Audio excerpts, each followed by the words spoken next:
Okay, so hi, and thanks guys for joining us tonight for a virtual Gap Riot launch with all of our authors. And so we're just going to do a quick round of introductions before we begin our exciting and riveting discussion tonight. I'll begin. I'm Kate Ciclozzi, and I'm the co-founding editor of Gap Riot Press.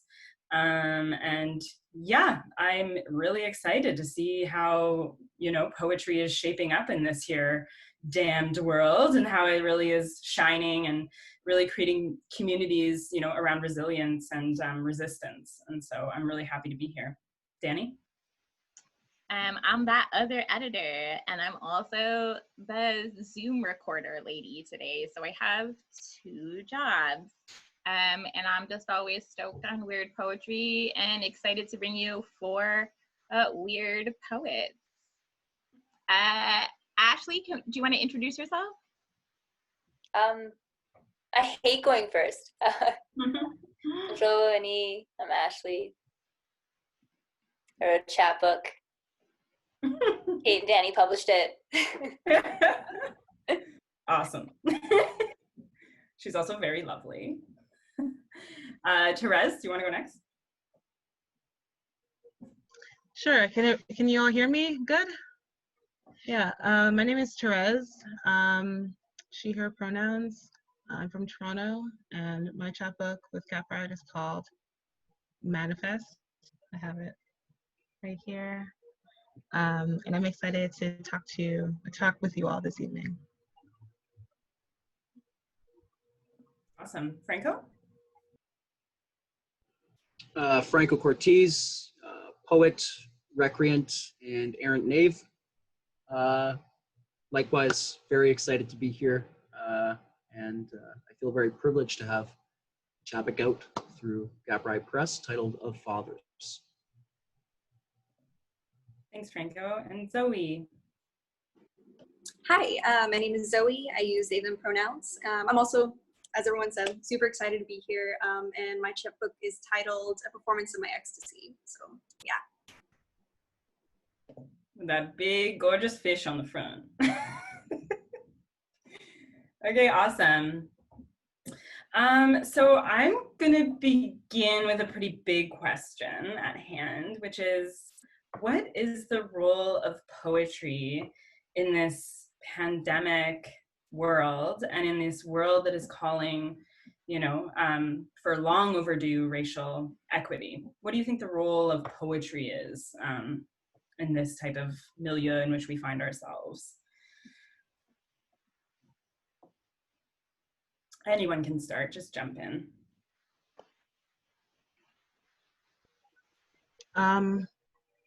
First of all, I just want to say that everyone who's wearing earrings, I really love your earrings.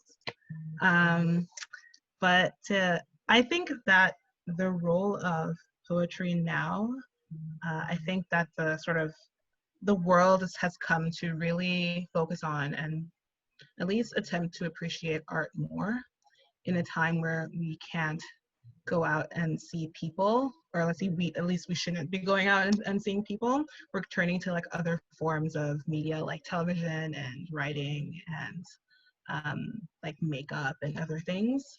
And I think that poetry sort of fills this space of learning, or at least attempting to explore different kinds of areas and settings without having to necessarily leave your house. So you can just occupy this new and different world, and bring your own experiences and your own self to that writing, and you can learn new things. Yeah. That's awesome, Tris. I love that idea of creating a space, especially now, when we shouldn't be outside, but it's a way of inviting people in, right? And inviting people in conversation. And so I love that idea, and honestly, people have been buying up books left, right, and center because I think they're just craving, that space to share with people and to kind of commune in thought and in kind of words and in art. And so I think that's a really awesome point. Does anyone else want to add to that?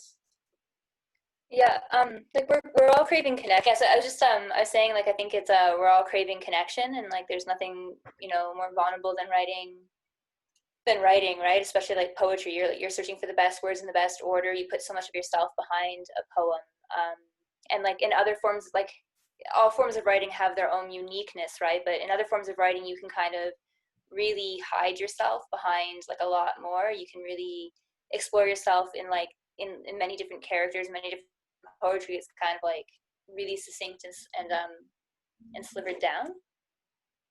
And then also I think it's like it provides a space for conversation about what it means to be human right now, which we're all reevaluating and struggling with in many areas. So I think explore is probably something for the heart right now.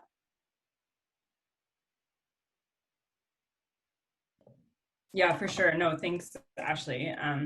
We got most of what you said, and it was really eloquent and really beautiful. And I like that idea that you were touching on about kind of like what it means to be human, right? And I think poetry has a kind of unique ability to do that. And I think, maybe perhaps more than any other season, I think that all the writers here really touched on that, like humanity aspect, like in a really interesting and different ways. And so it's kind of a really great point and kind of really poignant as we're kind of, as you said really well, like evaluating what it means to be human, right? Or what it should mean to be human, or all of these things, like all of these questions that we're asking. And I think you guys asked those questions in really, really intriguing ways in each of your chapbooks. Anyone else?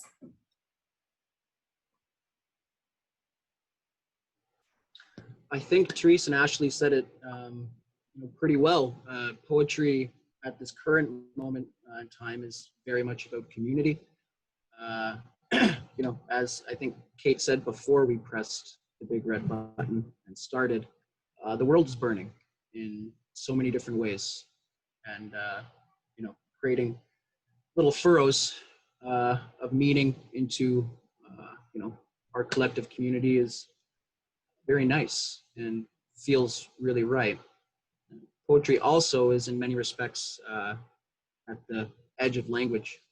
And we're currently living at the edge of many things right now in this moment in history. So that seems pretty convergent and poignant as well. Absolutely. No, for sure. Living on the edge in so many ways, in so many necessary ways. Like we're putting an edge on things that have needed to be put an edge on, right? So like, and poetry has a role to play in that. Zoe, did you want to go there? Yeah, maybe my take is a little bit more selfish, but I think poetry for me has always been first and foremost a way to process and a way to experience catharsis, especially in regard to the horrors of what's going on. I think it's impossible to exist in a world where you can't create a private space for yourself to express and learn and reorganize your thoughts in a way that I think only poetry allows us to do. For sure. And I think Zoe in particular, your chapbook really explores that in depth. And it's really quite a really moving account of your own personal experience.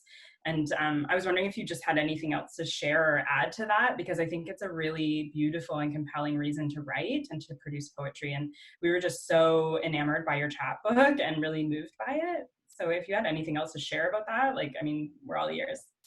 Yeah, well, I really appreciate it. I think when you're a queer person or a marginalized person in general, your experiences don't exist in a linear way or a linear pattern, which is why, again, poetry is such a beautiful way to express and learn to organize, because it gives you a way to invent your own structure, which then you can then transfer it to your brain, and then everything makes sense, and you just feel generally, at least in my experience, I feel a lot better. I think it's something that's really beautiful that I love sharing with other people, not just sharing reading other people's writing, but sharing just in the process of crafting, I think is something that I really value, and especially in both in therapy sessions for myself and in trainings I've done with other youth.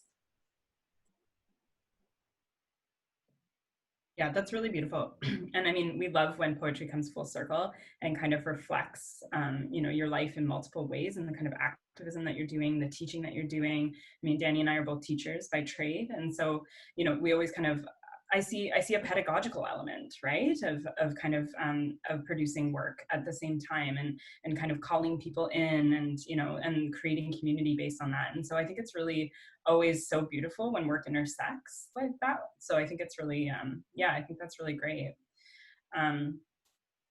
So I mean, for some of you, I mean, Zoey, this is your first publication, which is really exciting. And we really love firsts, because one of the reasons Danny and I got into this biz is because we love, giving folks a space to like really try stuff on, and even fail and learn and do things, and make an imperfect art object, and then learn again, and do it on repeat. And so like, I just have a question for you guys in terms of like, what do you think of, the role of small press, and like, why is it so relevant maybe to you as a publishing medium? And where can it improve? Like, what are you seeing maybe in terms of the, if you are kind of in the community, or you have been kind of paying attention, like, what are the kinds of things that you think really small press can improve on? So first of all, what does it maybe mean to publish in small press to you? What do you see are its kind of strengths? And then where do you think that it can improve?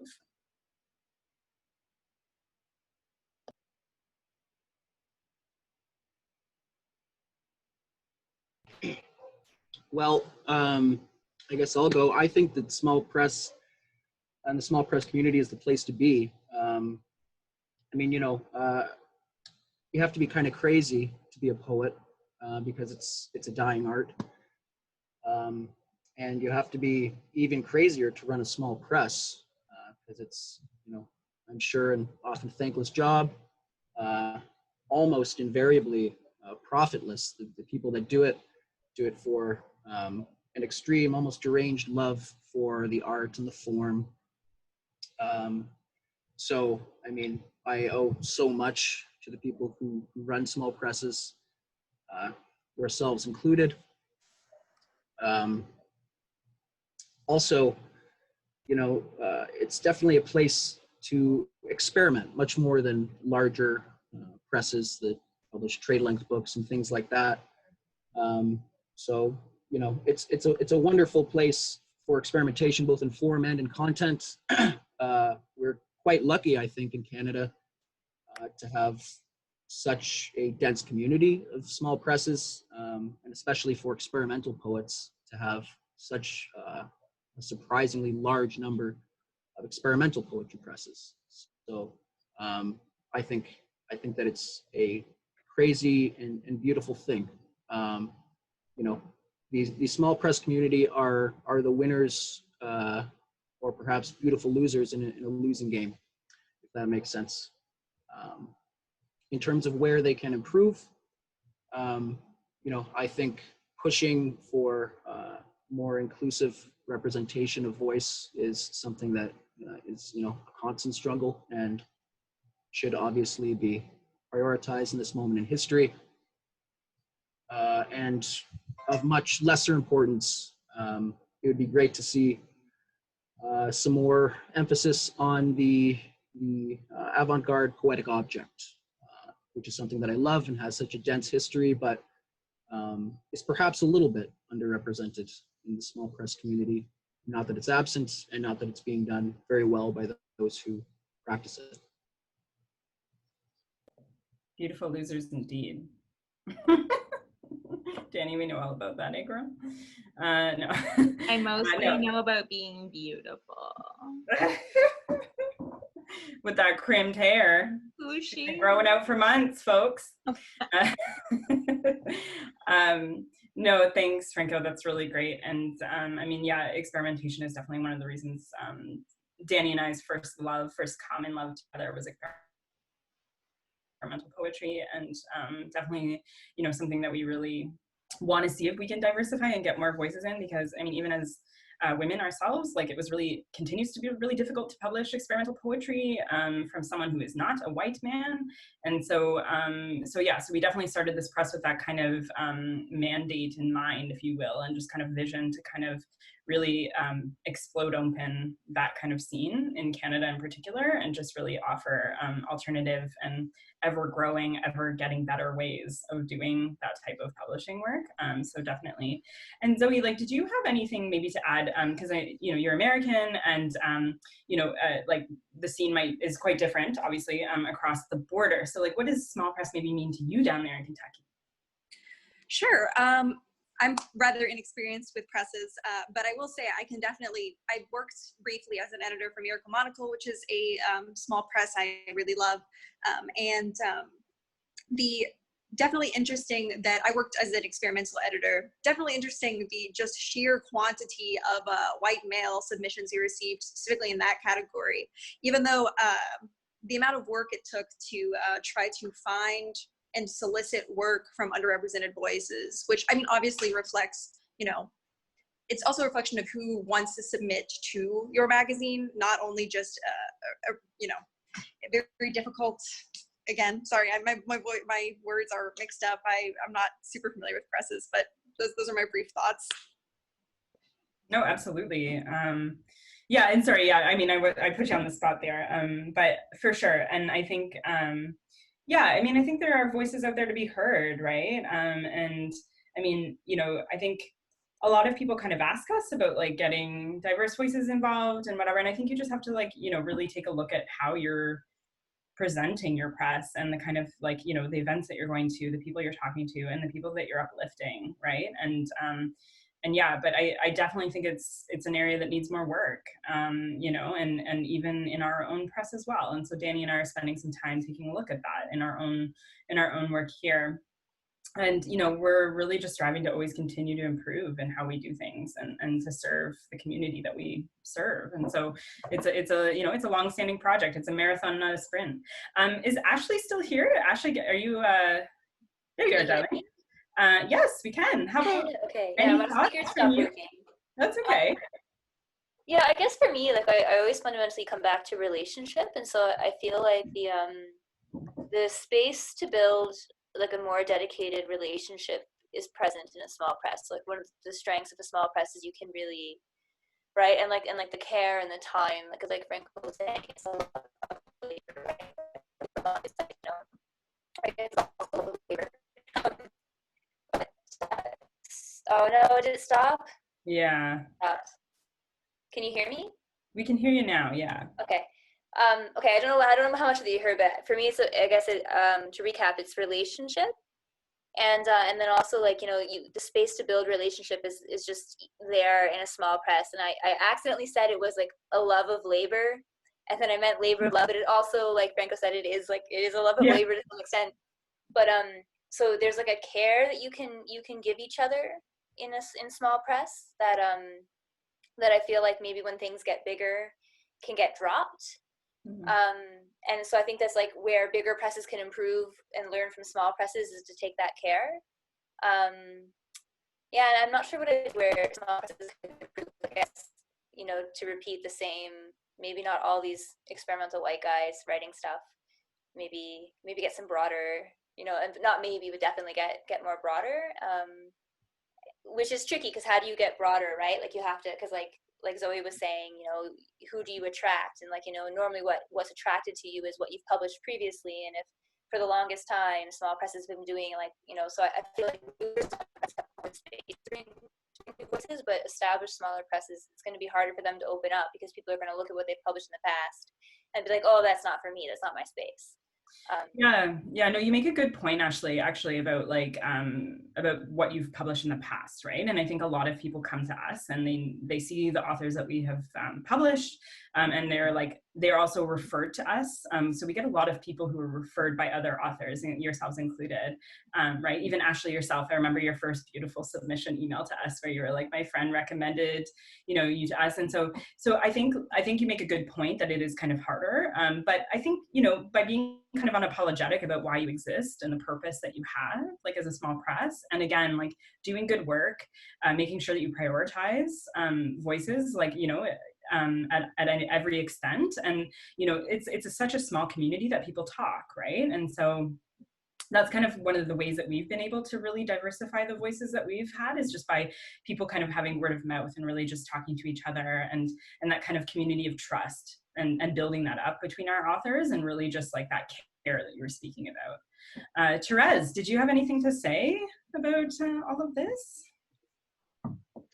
I think for me, what I really value about small presses, it's been mentioned before, but the idea that you can really, because it's, you know, it's a smaller, if you're doing a chapbook, for example, it's a smaller book and there's a smaller distribution. So you can really experiment with your own work. It doesn't have to be like experimental, capital E.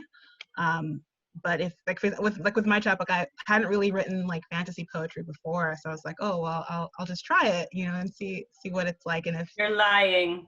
You're lying. No, it was just 2019 when I started writing. Those are all written in the past year. But yeah, so just to sort of like dip your toe into like whatever kind of poetry or whatever kind of literature you want to do, and just to see that reception, that's been really valuable for me. And also, again, like building relationships with the authors and also the community of other small presses is something that's really attractive to me. I love going to you know, different fairs and like seeing all the small presses and saying hi to people because, you know, they recognize your face or they recognize your work. That's something I find really valuable. Yeah. Thanks, Terese. Danny, did you have any questions for the group to continue along here? I mean, that mention of the book fairs and launches and small press events kind of hit me in the feels, I think, a little bit, just because I'm loving connecting with you, but right now feels so much like I really wish we could be at the party we might be able to have. And Zoey, I don't know if we could have got you here. Small press don't have that kind of money, really. But I guess that's a thing that I've been thinking about a lot, is like, now that we're away in our own spaces, what is it that you're missing or kind of longing for in the poetry community we used to and will one day again be able to gather in? What do you miss? Before people answer, I just want to say though that like at the same time, Danny, like this whole thing has actually allowed a really, you know, beautiful new way of connecting for us, because Zoey, like we actually do publish quite a few American authors and we're never really able to connect with them. Yeah, I've never seen what they look like. Like, yeah, and so like, and I've been also trying to think about that too, like all the different ways that like, you know, being remote is actually such a positive for some people, you know, and kind of bridges different gaps even like in terms of people. But anyways, I that's an aside, but it's Danny's together. Yeah, exactly. I really like, I mean, I'm an extrovert, so I just like just straight up just miss like physically being with people who are not my family, because I live with my family and I see them like all the time and they're boring to me now. But just like seeing my friends and even people who aren't my friends, who are just sort of like, who I just rely on to be like in the peripheral background of like the poetry community proper. That's one of the things that I've sort of like missed. I think there's something special about like hearing poetry being read at a launch or at an event, and then going up to like talk to the poet. I think that's something that I really miss, that you can't always get with like Zoom readings, even though there is a chat and you can like always chat with them and things like that. But I think that what being remote has allowed us to do is sort of be more creative with the ways in which we can communicate and interact with each other, and like, what are we if not creative people? But so I think that it's been working out so far. It will never compare for me to like seeing like people in real life, but I know like eventually this will happen. But yeah. That's what Yeah, I want. actually, Terese, I remember even at that book fair in Toronto a couple years ago when you came up to me and we started having this conversation, and you even showed me some of your poetry, right? Like, and I was Yeah, like, like on my who is phone. this woman? Like, holy! And so it's just like that kind of organic, again, like that organic connection over art and poetry, and like we're doing that now. But I totally hear you. Like one of the reasons Danny and I go to these fairs and we do these talks and stuff is because we just love people coming up to us, being curious, asking us the questions, how do I get involved? You know, a lot of people think it's kind of a really closed community. And even Danny and I, to be fair, thought like the Toronto community was really closed and really kind of a bit cliquey and stuff. And so we were like, how can we break that open? And how can we invite people in and have more people experience like what we have experienced, right? And how do we make it not exclusive? And how do we, you know, just break down those walls and invite everyone in, and like let's have this be something that isn't, you know, boxed off. And so but yeah, no, that's a really beautiful way of putting it. Anyone else? Ashley, I know you've kind of been having audio, but I'm very curious what you have to say here. Can you hear me? Is it working? You can. Okay, great. Hopefully it keeps working. It's knock on wood. Yeah, I'm like Teresa. I'm like an introverted extrovert, so I need a lot of time alone to myself. But if I don't get that time with other people, then it's not balanced. So I really miss meeting people in person. There's this quality. There's also like this quality of the finality of it, right? Like this is recorded. You can go back and look at it over and over and over again. But there's something beautiful about like I just heard this person read. They've read this one way. They will never read that way again. Like every other reading, maybe they will put the tonality in a different word. It's like this. There's just something really special about that I deeply miss. Also, someone else makes your coffee for you or your tea or your drink when you go to like a lunch, which I'm just missing that in general. I'm like, someone else make me something. Yeah, and like in the connection, like I don't know, like there's like sometimes I feel like you can build really good relationship in person, and it's like you know you have a great conversation. And everyone's like, it was so great chatting, let's go for drinks after, and you end up at a bar somewhere and it's like, we're all gonna get off Zoom, and right, so there's just, yeah. But then like you said, like a plus side is that like Zoey can be here, whereas like when you're published in another country, that becomes a barrier. So it's there are the pros and cons both ways, but it would be nice to be able to like all go out for a drink after and chat deeper, and you know, that's like I think my favorite thing about in-person launches. We've had beautiful conversations in bars after poetry readings, right? Like, I mean, even Yeah. Franco, like we had that beautiful time there in St. Catharines, like, you know, and those are the best conversations. Like that's where the work and the kind of magic happens, right? Is when you like leave a reading and you go and you can commune with people and talk about it and just kind of like, I don't know, right? There's something really magical about that. It's a interesting space, like that's like outside of the somewhat like manufactured formality of the reading. Like if I'm talking to a poet who I know has just read, but like I'm talking to them in a different setting, like I'm talking to them at a restaurant or a cafe or a bar, then I feel like I can sort of talk to them more. But I also do know that like a lot of these events, like even now, like it's at like 6 p.m., right? Like not everyone can like be out that late or can like go to like some of the venues to talk. And like, as you said, like these are sort of the places where all those connections happen. So like in sort of the spirit of making things like making things like less exclusive, I think that's also something that Zoom can facilitate better. It's like we can all sort of talk and we don't like have to be at like a bar that may or may not be accessible to some people, but like, you know, if people have internet and if people can click on a link, then we can all see each other and talk here. Yeah, it's a great point, like for sure. And like, I think for people who are curious about the community, but maybe are a little bit shy, like, you know, they might not want to walk in on a poetry reading, but, you know, they might click on a link and like really just like listen and, you know, and so they're for sure. And I kind of love that there's these like tensions, like, you know, there's the pros and cons and kind of like, obviously we'd all love to be together, but it is kind of neat to see, you know, especially around accessibility, like all of the different things that are and the possibilities that are coming out of this pandemic. And so, yeah, for sure. Anyone else have any ideas and thoughts? I just wanted to thank Terese for adding that part, that like the pro to what Zoom can offer.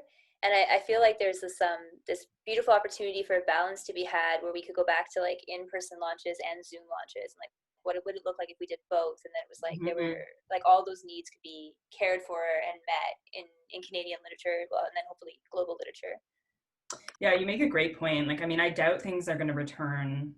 You know, I mean, who wants to return to that normal anyway? So like, hopefully we've learned some things. But it's a good point, actually. Like, is there a way that we can learn from this to be, you know, have these kind of hybrid models where, you know, we can serve the community better by being more accessible and more welcoming and, you know, a little less kind of boxed in. Like, I love that idea.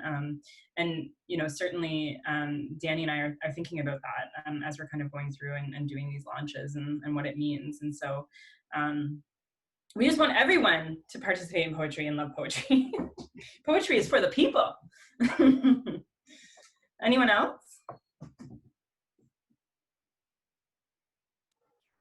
I suppose nothing new or nothing that you know wasn't already said by everyone else, but yeah, I do really miss the electric heft and pump of meeting and meet, and especially the hijinks that seems almost only possible by being together in a space, for sure. I'm thinking back to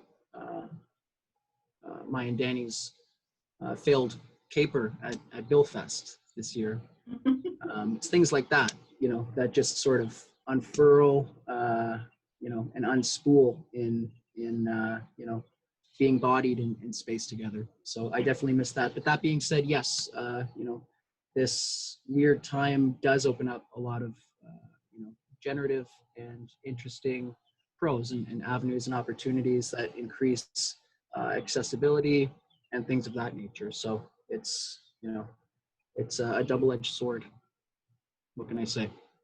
Franco, I think it's good that we're not allowed to do more of those hijinks right now. We were trying to steal original artworks there, wasn't it? We're banned a little bit. Yeah, well, this is public Danny speaking, so. Yeah. It's also sober Danny speaking. I'm I going think back BP on was mute. approved. I mean, water soluble crayon on a rainy day, it's, you know, sounds perfect. Awesome. Can't beat that. Danny, anything else you want to ask? Shoot, where's the list? I would love, if you're willing, guys, to hear about how it felt to record yourself reading.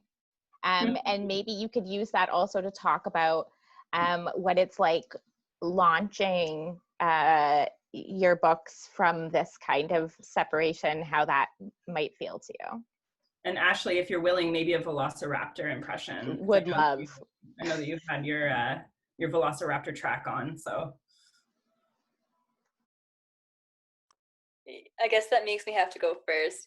Yeah, so first of all, another pro to the online launch is that, so I actually reading is my least favorite part about being a writer. And I do this thing where I will sit in the audience and I'm like, I can return the check and run away. I can return the check and run away. And then I get up to the microphone and I'm like, oh, there's people.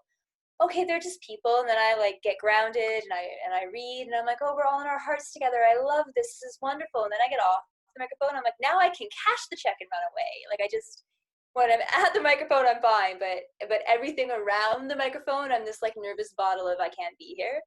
And I guess I thought that wouldn't be there for a video, but nope, it was worse for a video because the people weren't there to look at. So my best friend's making me a blooper reel because I literally have like 30 videos, and some of them I'm like Velociraptor. I'm like, nah, I messed up. And you can't see me because my video's off, but like when I said nah, I messed up, I have like little tiny T-Rex arms and they're flailing. So I didn't. Yeah. So and then in the end we managed to get one, and it's funny what she basically she was like, you're just gonna practice, but I'm gonna film while you practice, and it was like so yeah, and I think you make a good point too about like you know, when you're up in front of people you only have one shot, and so it is what it is. like, right? And, you know, like shit happens and you just kind of deal with it or whatever. But it is kind of funny when you have that opportunity to edit and you're just, or see yourself and you're like, oh wait, I got to do that again. And so like it kind of, I like, in my opinion, is inferior in that way, just because like I love that kind of spontaneity and like what happens, the audience is with you. You're kind of, I love what you said, like we're all in our hearts. Like I love that. That's so sweet. And it's so true, right? You kind of feed off an audience, whereas, you know, when you're recording, you're kind of like speaking to yourself almost, right? Exactly. Like if I'm in front of an audience and I slipped up on a word, like I'm not going to go rah and wail my arms. I'm going to like keep reading with them because we're in our hearts together and we've got that safety. But like when I'm on a video, I'm like, oh no, oh gosh. Yeah. I just said like you instead of your, right? Right. Yeah. For sure. But Zoey, your video is not a typical reading video. I'm so excited to share it with everybody. Why did you make the choice to go the way that you did, which will be shared where we're sharing this video? Can you talk to me a bit about that, which I love, by the way? Okay, yeah, thank you. So I also hate reading, which is why I did that, because it sounded like a nightmare for me to sit in front of a camera and read. So instead I made it a collaborative process and took everybody I loved and said, hey, will you help me with this project? And just kind of did what felt right, which is also, it's also called, my book's called A Performance, My Ecstasy. So it felt only right to make it into a performance. That's so lovely. I know, I remember when you were like, can I collaborate? And absolutely. You know, and it maybe to Ashley's point, I mean, you were all in your hearts in that performance, and it made you kind of, you know, maybe even less feel a little bit insular, but kind of feel like you were more performing and with other people. And so like that probably helped just kind of bring it a little bit more organically around. And given that yours is a performance-based work, like that totally makes sense. So we're so happy that you did that. I'm sure it's beautiful and gorgeous, and we can't wait to share it. Anyone else? I like reading. I feel like reading in front of an audience and then recording a video are just two separate endeavors. Like I don't mind reading my work in front of like people. It is a little nerve-wracking because then like, sorry, my cat is here. Yeah, there's an audience, but if you're in your room, like for me it's just the sound of my voice. Like I can't. I barely touched up the video essay because like I cannot listen to my voice anymore. Like I know that it's me. Like I'm seeing that it's me, and I know that's my poetry because I wrote it. But I don't know who's talking. I don't know who this person is. But it's an interesting experience, and it's something that I feel like I have to get used to. So I just take these opportunities when I can. I mean, now I don't really have a choice, but like in the future, I think I'll do that just so I could be a little bit more comfortable. It's just. Yeah. For sure. I totally appreciate you being like, we're doing it and it's gonna be what it's gonna be. Like, I love that because, you know, you could drive yourself crazy. Like Ashley did 30 takes. Like that takes a lot of time, you know what I mean? Terese is like, like we're just gonna do this and it'll be what it is. I love that. Like, you know, I kind of like that. And I like that you're kind of like, well, I'm kind of going to mirror maybe a little bit like what the actual reading might look like or feel like. And so you're kind of like, this is what it is. And, you know, I think your video is going to be really gorgeous and really kind of organic that way too, which is really nice. Franco, any thoughts on that? Well, I guess I missed hearing everybody else read, which kind of really sucks. There are a lot of interesting echoes when that happens. And you know, it creates a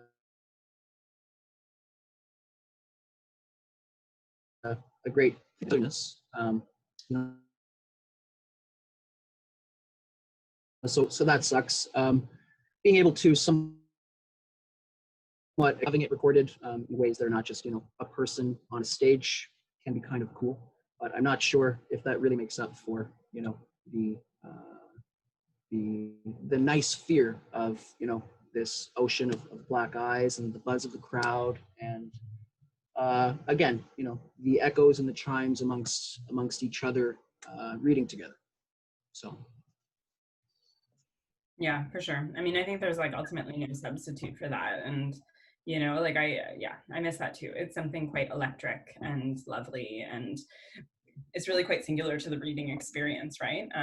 But again, like, you know, as Ashley said, like not everyone loves reading as part of the process. And so again, like I'm kind of really hoping, and Ashley, I really loved that call that you had to the community to think about the ways going forward that we can just be a little bit more inclusive, like instead of, you know, and how we can invite people in and do things in the way that people feel comfortable and is accessible to them. So if you're not a big fan of reading, like why not throw it up on a recording or something, you know, why not make you more comfortable to share your work and to perform and to practice and to kind of have that kind of safe space to do that, right? Like that's like readings aren't always safe spaces for people, like that's for sure. And so definitely.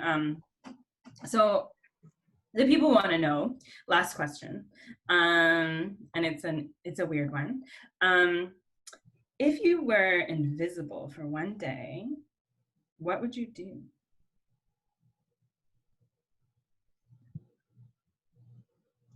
I think I I'd feel like steal I a can't water. answer that. Sorry. What's Go that? ahead, Franco. I said I feel like I can't answer that. What did you say, Franco? We spoke at the same time. I was just going to say that I would try and steal a watercolor BP nickel, and that's it. That's the only thing I'd want to do, I think. What that? Yeah, I mean, amazing. Like, good luck with that, girl. Dan, you're on mute. Oh yeah, I forgot how this works. I can neither confirm or deny that I will also be involved in Franco's caper. That's all. That's all. Like, assuming it's like a invisible for a day, like a pandemic day or like a non-pandemic day. Oh, you're one of those girls, Terese. You're gonna ask me the specific questions about a question? You know what? Actually, it's fine. I think if I was invisible for a day, I would be really like Snoopy, and I would go around. I would take a walk around my neighborhood and just like peer into people's homes and just see like what random everyday domestic things people are doing, and then I might write like a poem or a story about it. Invisibility is great. It's a great power to have, but I feel like there's nothing much like I as a human can do with that. Maybe avoid some chores, but yeah, I would like to just go like spy on people. That's I feel like what I would do. Lovely and creepy at the same time, Terese. Lovely. I mean, they won't know at all. And It's I guess true. maybe something interesting will happen, and then I'll just, fabricate some stuff, and no one will ever know. And I'll know. But how did she do it? No one it's knows. just real life, just look at real life. That's what I would do. Maybe that's like your next book project is like hypothetically viewer imaginary. I think that's some spec fantasy happening there. Like, I don't know. I think I'm giving you ideas. I will credit you. Yes. Yeah, I want to write more about just like everyday people doing everyday things. Yeah. And I feel like I'm probably not imaginative enough to go and come up with that on my own. So if I went around and looked at everyday people doing everyday things, maybe I would have ideas to write about that. That's my rationality for spying on people. Yeah. I love it. Zoey, darling? Yeah, I would just wear more outrageous clothing. I think that's what I would do. Like my dream is wearing like suits of armor, just like out and about. Either that, switching back between suits of armor and like gowns. So like I would just wear stuff like that out and about and be really lovely. You can even like break into fancy places, like, like, I don't know, like the yeah, the big playhouses, try on the costumes. Lovely. It's just crimes. We'll do crimes. Yeah, just crimes across the board, right? Stealing things, invasion of privacy, breaking into places. Yeah, crimes. This is why I said I couldn't answer, but now that you've all answered, I can answer. I'm like, okay, the first thing that I would do is I would like wet Willie Trudeau, like Justin Trudeau, while he's giving speeches. And then also I would probably go to the Met and I would get too close to the artwork. Like my nose would be like a millimeter from touching some of that stuff, and the security cars would just be going crazy. They'd be like, what is going on? Why is the alarm going off? No one is there. And yeah, I'd be like cheekily playful, and then I'd probably also sit in a park and like watch people in really private conversations, because like they wouldn't know that I'm there, which is I think if we're all really authentically honest, everyone desires to be invisible in a really like in a mundane moment of someone's life, because like we all know that things change when you know you're being looked at, and we all wonder what other people's lives look like when we're not there. So I think that True's had a very honest answer. Totally. I mean, one of the reasons I love going to other cities is just because like you feel anonymous and you feel kind of invisible in some kind of way, and you can kind of be a little bit of a voyeur, right? Yeah, no, that's great. So we're all thieves and criminals up in here if we had the chance. I know. I was like, why is it be poets do crimes here? I love it. I wouldn't expect anything different. I know. Except for Zoe. Zoe's just gonna wear armor around town. Like that's not very illegal. It's not crime. It's not. Yeah. There's a decent one among us. Yeah, Zoe's after beauty and beauty alone. Love it. Yeah, so I mean, I guess like any final thoughts? Like we're kind of running to the end.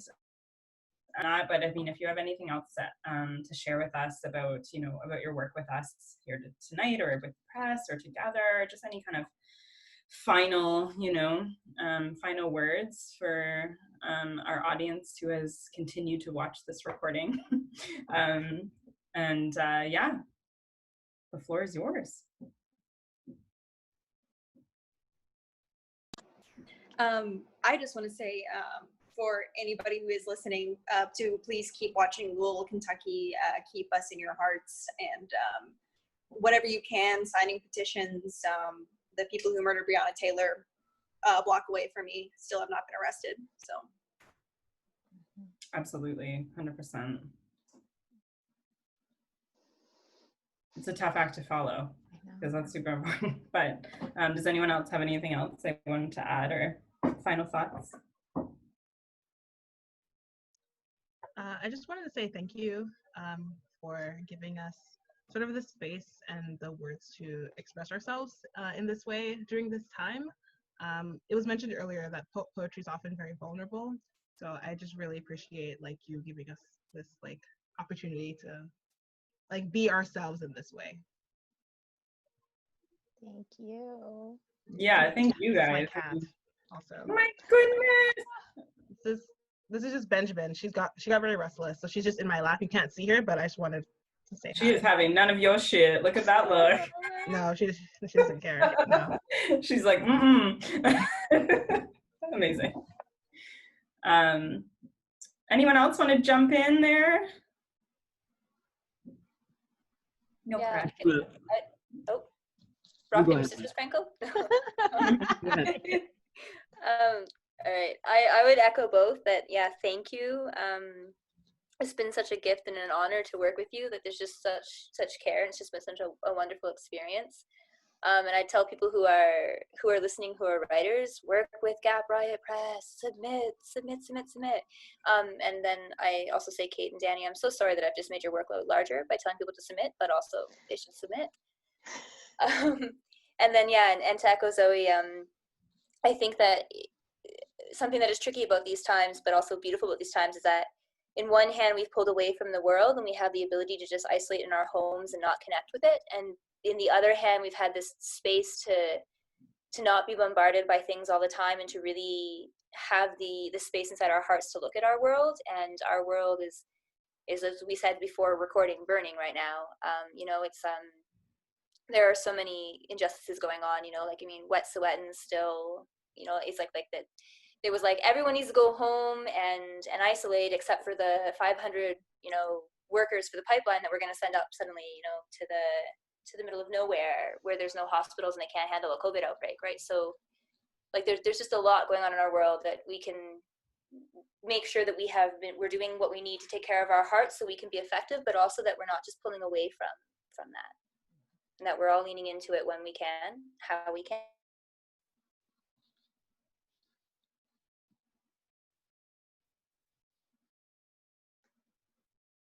Franco? I'll wholeheartedly echo all three, and I guess thank you, Kate and Danny. I mean, much less importantly than the you know, more global and local important issues brought up by Ashley and Zoe, but still nonetheless important to my microcosm. I'd like to thank you for the things that you've been doing and the things that you do. You guys have been doing it right for years now, and it's it's community building. And echoing again Ashley's point about labors of love and love of labors. When a small press publisher puts your thing together, they put a lot of their heart in it when they do it right. I'm thinking in particular of the amazing cover that Danny found, a picture of a dictionary that just had so many echoes and chimes and stuff like that. And when you receive, your work from, somebody who has embodied it with care, it's a very loving gesture and one of the best gifts that, a poet or an author can have. So selfishly, thank you, and unselfishly, thank you. Thank you, guys. I have just so much gratitude for this. It's been, I think, a really lovely season. And I just Danny and I kind of came up in the world of anarchic literature, and one of my favorite ideas around literature comes from Robert Duncan, and he says that writers have this responsibility to the world, right? That you have the ability to respond, and the kind of like necessity to respond. And so I just love, how each of you have taken so much care, not only in your work, not only in how it's produced, but in responding to the things that are happening in this world, and to not have those be separate, to have it be integral to what you're doing and to why you're doing it, and to be purpose driven is really admirable. And it's just like, I'm getting goosebumps even just like thinking about it. And this is why that we do this work. And each of you exemplify so beautifully in very different ways why we're here, why we're continuing, and why we're still growing and learning. Like, we're learning from each of you as we produce these books. And it's just been such a gorgeous journey. And we're just so thankful for each of you and your contributions to this community that we're building. So, yeah. Before I cry, I'm going to let y'all go. But yeah, thanks again. And I mean, we will definitely put this stuff up on our site for people to share. And so you'll also get a link so you can share with your family and your friends and your network. And that's the kind of beauty of it too. You get a little recording of yourself and a recording of a conversation that you guys can also share widely. And so Danny and I'll email out that link to our website when it's up, and hopefully the next couple of days. And yeah, like over the coming weeks, I also was thinking of planning a little bit of an author spotlight on each of you through social media, just to kind of spotlight some more of the work from your books and just get the word out a little bit more. I mean, this is by far our most successful season. Y'all have been like crazy, and so we've been busy women. Like, I got paper cuts on my tongue from signing, licking those envelopes. Like, Reveal, how many manicures have I been through trying to... For sure. But it's work that we love doing, and honestly, we just want to, support you in any way we can. Thank you so much for being here with us. Thank you.